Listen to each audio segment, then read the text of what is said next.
ನಮಸ್ಕಾರ ಕರ್ನಾಟಕ. ನಿಮ್ಮ ನೆಚ್ಚಿನ ಇನ್ಫೋ ಕನ್ನಡ ಚಾನೆಲ್ಗೆ ಸ್ವಾಗತ. ಇವತ್ತು ನಾವು ಪ್ರತಿಯೊಬ್ಬ ಕನ್ನಡಿಗನೂ ತಿಳಿದುಕೊಳ್ಳಲೇಬೇಕಾದ ಒಂದು ವಿಶೇಷ ಯೋಜನೆಯ ಬಗ್ಗೆ ಮಾತನಾಡುತ್ತಿದ್ದೇವೆ. ಹೆಣ್ಣು ಮಕ್ಕಳನ್ನು ಹೊಂದಿರುವ ಬಡ ಮತ್ತು ಮಧ್ಯಮ ವರ್ಗದ ಕುಟುಂಬಗಳಿಗೆ ವರದಾನವಾಗಿರುವ ಈ ಯೋಜನೆಯೇ ಭಾಗ್ಯಲಕ್ಷ್ಮಿ ಯೋಜನೆ. ಸ್ನೇಹಿತರೆ, ಒಂದು ಕಾಲವಿತ್ತು. ಹೆಣ್ಣು ಮಗು ಹುಟ್ಟಿದರೆ ಅದರ ಮದುವೆ ಮತ್ತು ಓದಿನ ಬಗ್ಗೆ ಪೋಷಕರು ಚಿಂತೆ ಮಾಡುತ್ತಿದ್ದರು. ಆದರೆ ಈಗ ಕಾಲ ಬದಲಾಗಿದೆ. ಹೆಣ್ಣು ಮಗು ಹುಟ್ಟಿದ ತಕ್ಷಣವೇ ಆಕೆ ಲಕ್ಷಾಧಿಪತಿಯಾಗುವ ಅವಕಾಶವನ್ನ ಕರ್ನಾಟಕ ಸರ್ಕಾರ ಮಾಡಿಕೊಟ್ಟಿದೆ. ಆದರೆ ಈ ಯೋಜನೆಯಲ್ಲಿ ಈಗ ಭಾರೀ ಬದಲಾವಣೆಗಳಾಗಿವೆ. ಹಳೆಯ ಬಾಂಡ್ ಸಿಸ್ಟಮ್ ಇದೆಯಾ? ಹಣ ನೇರವಾಗಿ ಬ್ಯಾಂಕಿಗೆ ಬರುತ್ತಾ? ಸುಕನ್ಯಾ ಸಮೃದ್ಧಿ ಖಾತೆಗೂ ಇದಕ್ಕೂ ಏನು ಸಂಬಂಧ? 2026ರ ಹೊಸ ನಿಯಮಗಳೇನು? ಈ ಎಲ್ಲಾ ಪ್ರಶ್ನೆಗಳಿಗೆ ಇವತ್ತಿನ ವಿಡಿಯೋದಲ್ಲಿ ಉತ್ತರ ಸಿಗಲಿದೆ.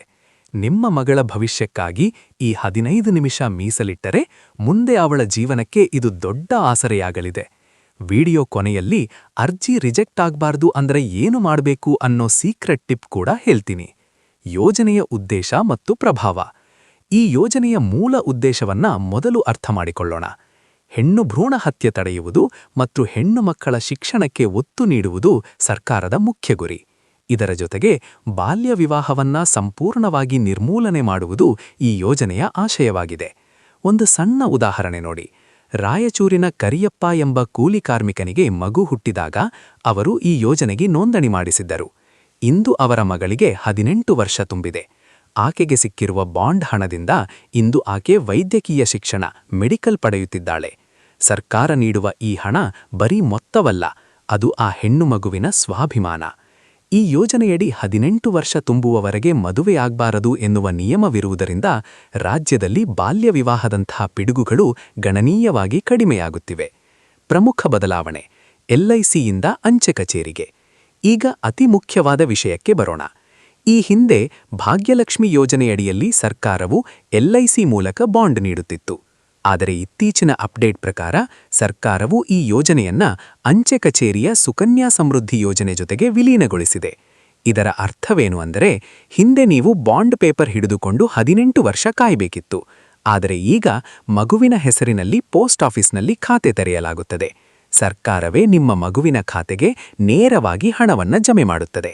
ಇದರಿಂದ ಬಡ್ಡಿ ದರವು ಹೆಚ್ಚಿಗೆ ಸಿಗುತ್ತದೆ ಮತ್ತು ನಿಮ್ಮ ಹಣ ಅತ್ಯಂತ ಸುರಕ್ಷಿತವಾಗಿರುತ್ತದೆ. ಹಾಗಾದ್ರೆ ಯಾರಿಗೆ ಎಷ್ಟು ಹಣ ಸಿಗುತ್ತೆ? ಮೊದಲನೇ ಹೆಣ್ಣು ಮಗುವಿಗೆ ಒಂದು ನಿರ್ದಿಷ್ಟ ಮೊತ್ತದ ಠೇವಣಿ ಇಟ್ಟರೆ, ಎರಡನೇ ಮಗುವಿಗೆ ಸ್ವಲ್ಪ ವ್ಯತ್ಯಾಸವಿರುತ್ತದೆ. ಒಟ್ಟಾರೆಯಾಗಿ 18 ವರ್ಷ ತುಂಬಿದಾಗ ಬಡ್ಡಿ ಸೇರಿ ಸುಮಾರು 1ರಿಂದ 1.5 ಲಕ್ಷ ರೂಪಾಯಿವರೆಗೆ ಸಿಗುವ ಸಾಧ್ಯತೆ ಇರುತ್ತದೆ. ಅರ್ಹತೆ ಮತ್ತು ಷರತ್ತುಗಳು ನೋಡಿ ಸ್ನೇಹಿತರೆ, ಎಲ್ಲರಿಗೂ ಈ ಹಣ ಸಿಗುವುದಿಲ್ಲ. ಸರ್ಕಾರ ಕೆಲವು ಕಟ್ಟುನಿಟ್ಟಿನ ನಿಯಮಗಳನ್ನ ಮಾಡಿದೆ.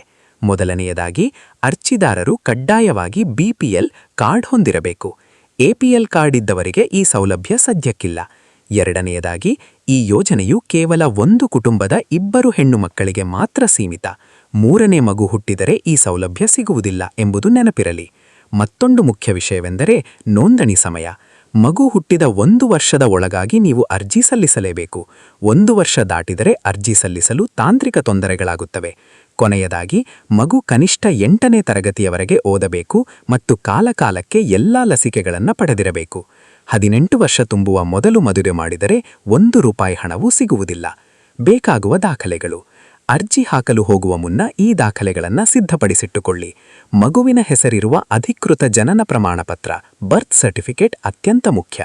ಇದರ ಜೊತೆಗೆ BPL ಕಾರ್ಡ್ ಪ್ರತಿ, ತಂದೆ ಅಥವಾ ತಾಯಿಯ ಆಧಾರ್ ಕಾರ್ಡ್ ಮತ್ತು ಮಗುವಿನ ಪಾಸ್ಪೋರ್ಟ್ ಸೈಜ್ ಭಾವಚಿತ್ರ ಬೇಕಾಗುತ್ತದೆ. ತಾಯಿಯ ಬ್ಯಾಂಕ್ ಪಾಸ್ಬುಕ್ ಪ್ರತಿ ಮತ್ತು ಆರೋಗ್ಯ ಇಲಾಖೆಯಿಂದ ನೀಡಲಾದ ಲಸಿಕೆ ಕಾರ್ಡ್ MCP ಕಾರ್ಡ್ ಅನ್ನು ಮರೆಯಬೇಡಿ. ಕೊನೆಯದಾಗಿ, ನಾವು ಮಗುವಿಗೆ ಬಾಲ್ಯ ವಿವಾಹ ಮಾಡುವುದಿಲ್ಲ ಎಂಬ ಸ್ವಯಂ ಘೋಷಿತ ಒಪ್ಪಂದದ ಪತ್ರಕ್ಕೆ ಸಹಿ ಮಾಡಬೇಕಾಗುತ್ತದೆ. ಅರ್ಜಿ ಸಲ್ಲಿಸುವ ವಿಧಾನ. ಈಗ ಅರ್ಜಿ ಎಲ್ಲಿ ಹಾಕಬೇಕು ಅನ್ನೋದನ್ನ ನೋಡೋಣ. ಇದಕ್ಕೆ ಮುಖ್ಯವಾಗಿ 3 ದಾರಿಗಳಿವೆ. ಮೊದಲನೆಯದು, ನಿಮ್ಮ ಏರಿಯಾದ ಅಂಗನವಾಡಿ ಕೇಂದ್ರ. ಅಲ್ಲಿನ ಕಾರ್ಯಕರ್ತೆಯನ್ನ ಭೇಟಿ ಮಾಡಿದರೆ ಅವರು ಉಚಿತವಾಗಿ ಫಾರ್ಮ್ ನೀಡಿ ಸಹಾಯ ಮಾಡುತ್ತಾರೆ. ಎರಡನೆಯದಾಗಿ, ತಾಲೂಕು ಮಟ್ಟದ ಶಿಶು ಅಭಿವೃದ್ಧಿ ಯೋಜನಾಧಿಕಾರಿಗಳ CDPO ಕಚೇರಿಯಲ್ಲೂ ನೀವು ನೇರವಾಗಿ ಅರ್ಜಿ ಸಲ್ಲಿಸಬಹುದು.